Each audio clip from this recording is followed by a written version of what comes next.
everyone, welcome back to my channel. My name is Jenny. I'm here today to start up my 2023 wrap-up videos and plans for 2024 videos.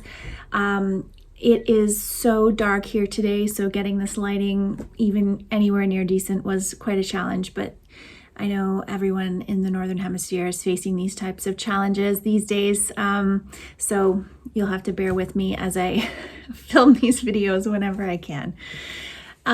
Okay, so I've been making 5-star prediction videos for the last 3 years, I believe. And I really enjoy them in terms of a grouping of books that I pick out every year. And I've picked different themes depending on my mood. I've done 1 year of memoir, 1 year of general fiction, just authors that I really like. And this year I did big books, and I only chose 3. Usually I choose 5 just to go with the 5-star, but I only chose 3 because, you know, big books their page count is high enough to be several books. So I didn't want to overwhelm myself with too many big books to try to get through in 1 year. And I'm very glad that I picked that as the option for this year, because I actually struggled really quite a lot this year to accomplish my reading goals. I just, I'm not sure what happened exactly, but I wasn't reading with the same level of dedication that I usually do. And so getting through these 3 books was a manageable feat. And I'm going to tell you about them now and what I thought of them.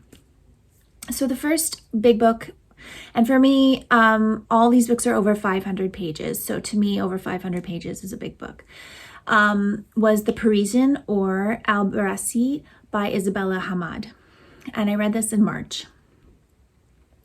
So it's very interesting to me, actually, that I read this book this year, because this book is, you know, set in Palestine, Cairo, Paris.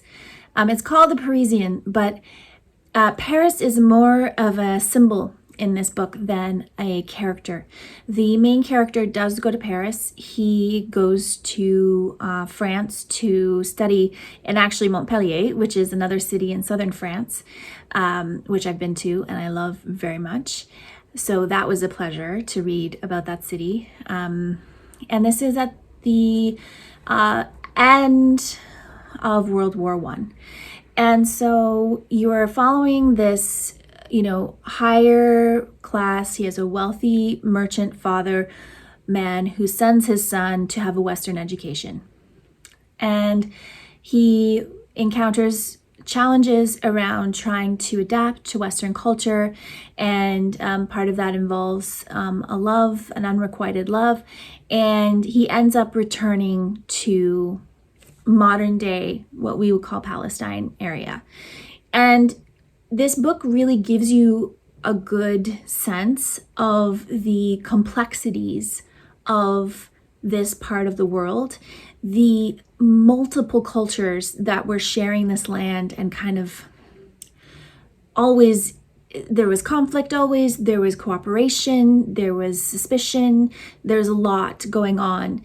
And it also covers a lot of the political scenarios happening in between the wars in this area as well. So as a novel that can explain some historical, cultural norms, I think it was really valuable for me, because I'm not very familiar with the complex histories that are come out of the Middle East, Egypt, Palestine, etc. Because at that time, you know, Israel was still not declared as a state. And so it was helpful, and you saw different religions, different perspectives in this scenario. So I was very grateful for this experience of reading, and I did really like the main character. He evolved a lot, because you basically meet him as a child. You get a brief kind of introduction to his childhood and his situation, and then You see him as a young adult, as he's undertaking this education, as he's being exposed to different ideas and different types of people in France. And then as he moves back home, the kind of scenarios that happen. It's also about fate. It's also about, do we make our fate? There's a lot of themes in the book that I think are really valuable. And especially if you're interested in learning more about that part of the world, because of the current war going on there now. I think this book is just another way to learn more, and I would recommend it. I wouldn't say it was not a 5-star read for me. It was very close though. It was 4.5 stars. So I just had a little bit of a disconnect from the characters. Like, they didn't really get to me enough for me to consider it a 5-star, but I still think it was a really valuable book to read, and I'm really glad I read it. The second big book that I read was in September. I can't remember which month I read it, and that was the Fiend of Art Tapestry by Gavirel K. This is actually a bind up of 3 books, a trilogy. It's over 700 pages. It is high fantasy. And Gavirel K is a Canadian fantasy writer. So I enjoyed this immensely. This is got a lot of action. It gets right in there. The women are, part of the problem solving, and they're part of the scenario the same way the men are. It's a really interesting idea of parallel universes, or parallel worlds within one universe, I guess.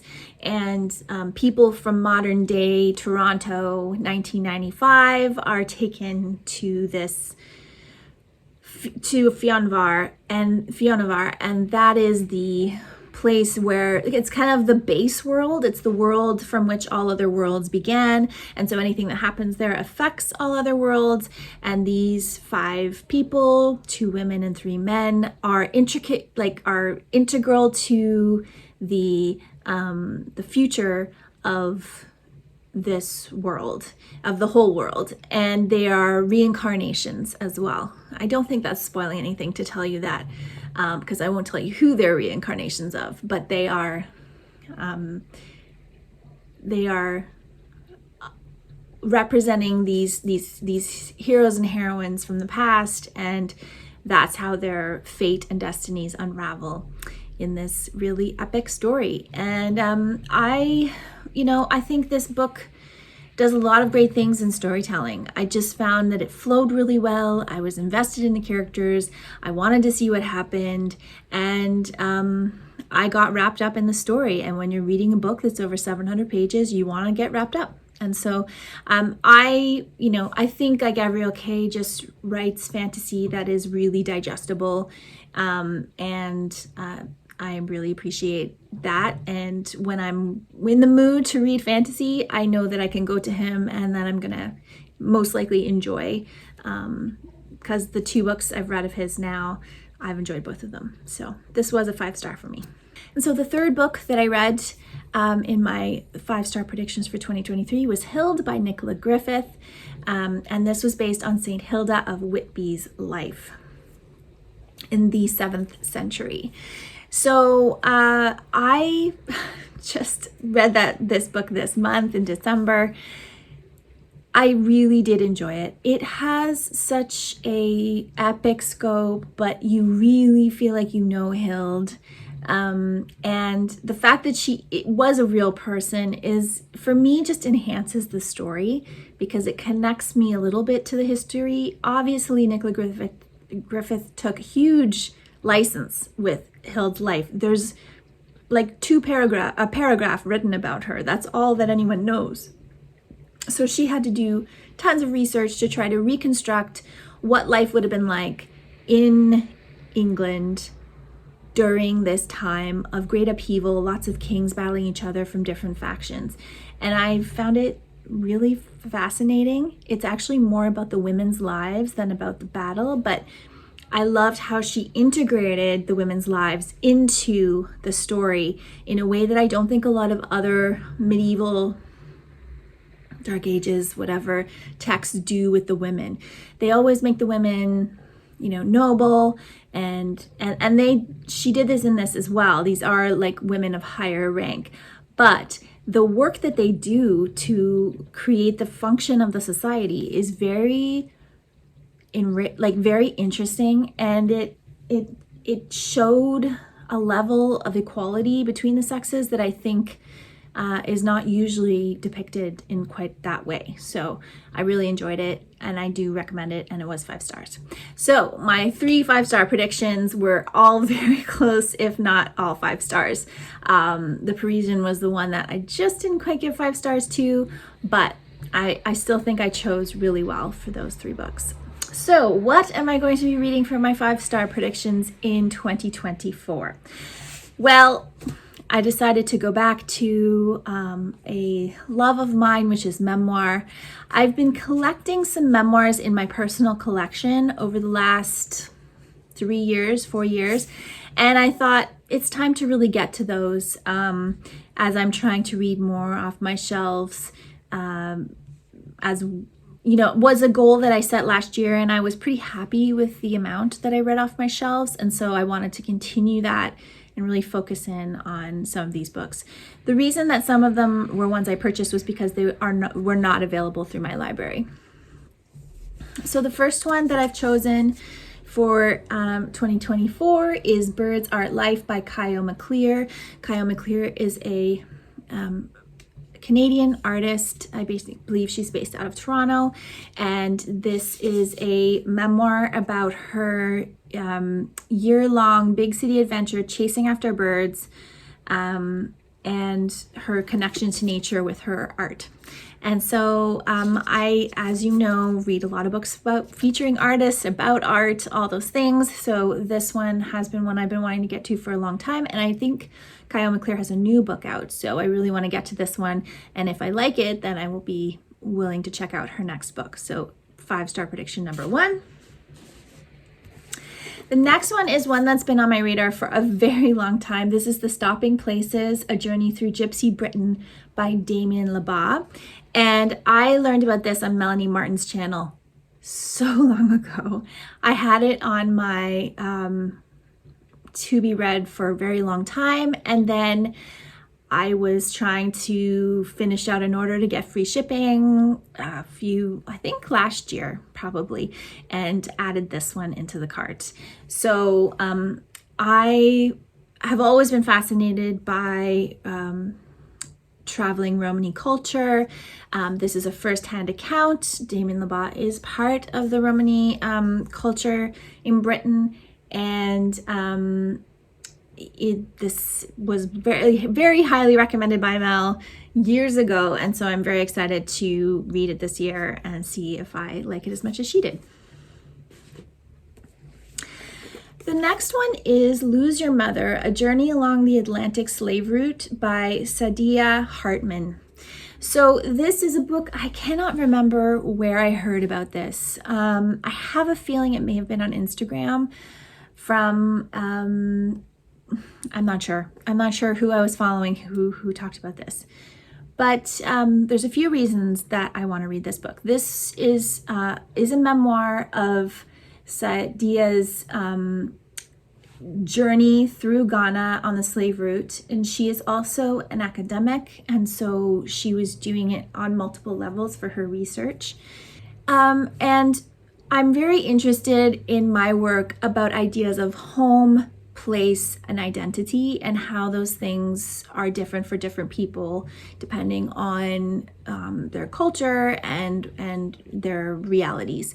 And so this book is very much for me about exploring that, about this idea of being forcibly taken from your place, your native home, and being transported somewhere else, and in this case in slavery, so against your will. I'm very interested in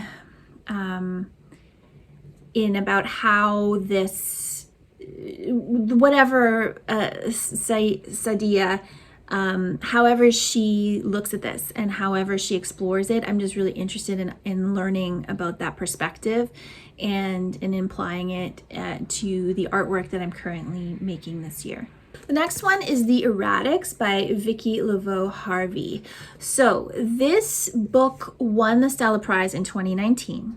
And I find it really interesting because it's an Australian novel. It's an Australian memoir, but Vicki Laveau-Harvie is born in Canada. So I like the connections there. This is about Laveau-Harvie's return to Alberta to take care of her elderly parents, and kind of a realization of the state that they've been living in. And it's about her coming to the realization and then how she handles this new scenario with her family. So it